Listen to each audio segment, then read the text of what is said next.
A lot of commercial real estate leaders believe that the answer to unlocking more revenue growth in their business is hiring more heavy hitters, more guns who can get more deals.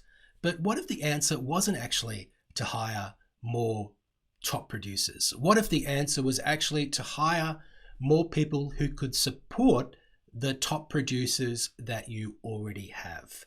That is what I'm going to be talking about in today's episode.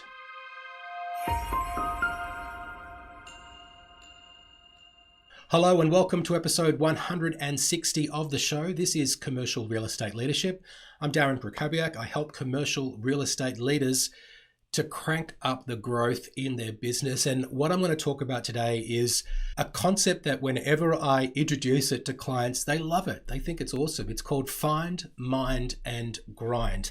And it's a concept that I learnt in one of the commercial real estate firms that I worked in, but I actually stumbled across this concept in a book that I started reading recently, which is called Managing the Professional Service Firm by David Meister. And look, this is a pretty dry book. It's got a lot of words in it, but it is, I think, full of great models and great ideas about how to structure a professional services business to grow. And more of what David talks about is around, in particular, legal services, so law firms. But I think when it comes to Find, Mind, and Grind, because I know it's been used in commercial real estate, I wanted to unpack what that looks like and really get to the crux of why it's important in terms of the way that we shape teams, in terms of how we serve clients, and also how we remunerate people from a variable compensation perspective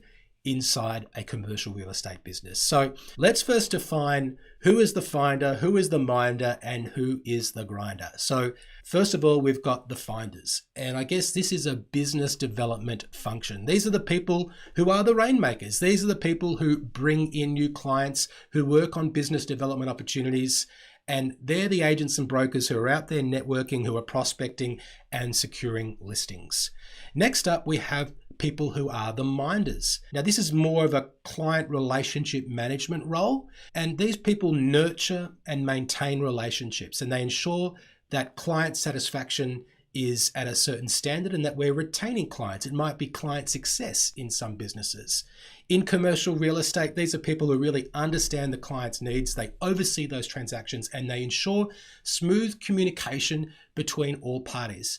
If you've worked in a big global firm like I have, you might know these people as account managers or transaction managers. And in a property management business, they're kind of like the senior property manager, someone who's there to make sure things are being done right. And then we've got the grinders, the people who are grinding out, doing the technical work. These are the people who sometimes are the unsung heroes within a commercial real estate business. They're often known as analysts, sometimes they're researchers or they're assistants, and they're handling the paperwork, they're doing the market analysis, they're ensuring that the ads are online, and they're dealing with buyers and lessees and similar tasks like that, right? They're making sure that things are actually getting invoiced, that the database is being managed. They're making sure that the photos have been taken. They're following up with lawyers and all the rest of it. And I think that the grinders help the finders to do more deals, or at least to find more deals, by doing research on leads before prospecting begins, and they may even create lead lists.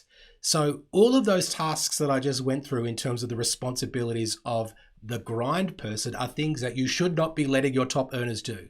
Because if your top earners are spending their time in this space, doing the functions that are associated with the grinders, then you're actually losing money. Because in many commercial real estate businesses, one of the problems I see is that it's made up of agents and brokers that try to do everything because they don't want to share the fees with anyone, or just because the business hasn't invested in the different functions or having an appropriate structure. So they've got people who can find, but are also minding and also grinding. And the problem when we have too many finders and not enough grinders is that it can lead to a bottleneck in revenue and profitability. The finders basically run out of time to create more opportunities because they're spending their time doing lower order, less dollar productive tasks of minders and of grinders. And the problem is not only that we're losing some of the productive capacity in the business by having people who are capable of doing more working on those lower dollar value tasks. But also sometimes finders, by the nature of who they are not the best people to be doing the minding and the grinding. They may not have the best attention to detail. And even if they do, the value of their time means it's better for them and for the business, and often for clients, to focus on those revenue generating activities. Another thing that I have noticed is that everyone wants to hire the finders.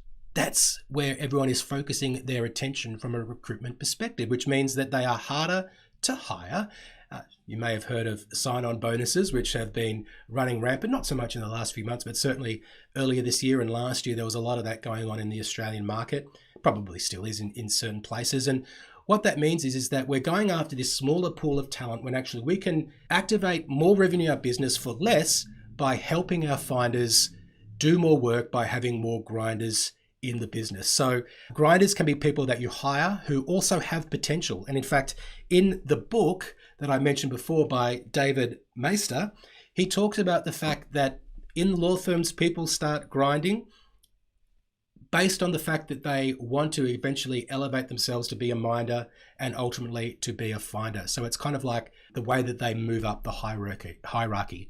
But what I want to say is in that a commercial real estate business, we don't have to make it this ascension strategy. We can actually have people who are well suited to being in the mind or the grind role, because not everyone is going to be a finder. So I guess in practical terms, it means that if you've got someone in your business who isn't so great at finding deals, but is a safe pair of hands when it comes to handling buyers and conducting a thorough process from the point of a listing being won right through to a sales or a leasing contract being finalized, instead of just saying, well, you know what, they can't do enough business development activity, so we're going to get rid of them. Instead of doing that and losing, their market knowledge, their relationships that they have with your existing clients, and also their understanding of the way that you do things, you can shift their role or reorientate their role to being that of a minder or a grinder, because all three roles are required to provide comprehensive service to our clients. All three roles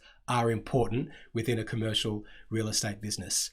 And if you're wondering how we should be remunerating these different functions within a business, the simplest way that I have been shown to do that is just to simply divide by 3. So 1/3 of the value in a transaction comes from finding, 1/3 of it comes from minding, and 1/3 of it comes from grinding. And often we find in many commercial real estate businesses that the finders are also the minders, right? So maybe they're getting 60 or 70% of the transaction fee, and the grinders are getting the 30 to 40% of the transaction fee. So whatever you decide to do in terms of tiered commission structures or having bonuses for people in certain roles that maybe aren't on commission, providing also professional development opportunities for people who are in the grind role but have potential, who want to move up the tree, is really up to you how you structure your business. But the point of today's episode is just to point out that you can build a business that isn't just based on finders, that you can grow your revenue not by hiring more of these rainmakers, but also building up your capacity in the business through finding people who can mind and grind the business. And the final thing I would say on this is we want to make sure that we are valuing everyone's contribution. Just because the finders are the people who are generating new business, it doesn't mean that other people aren't extremely important to the overall process. Everyone has a role to play in ensuring the success of the business, and it's because of the people who are there to mind and grind the deal that the finders can focus more of their time and energy on bringing in more revenue. Before we go, I just wanted to let you know about multiplied growth. It's available now at cresuccess.co/growth. It's a guide where we discuss the 4 pillars of business growth in a commercial real estate business, and we show you exactly how you can unlock one of those 4 pillars, which is organic growth. It's all about getting the structure of your business right so you can activate those different levers and start to see the benefits that some marginal improvements can bring to your overall business performance. That's where you create the multiplied growth. If you want to grab that resource, go to cresuccess.co/growth to grab it now. That's our episode for today. Thank you so much for listening, and I will speak to you soon.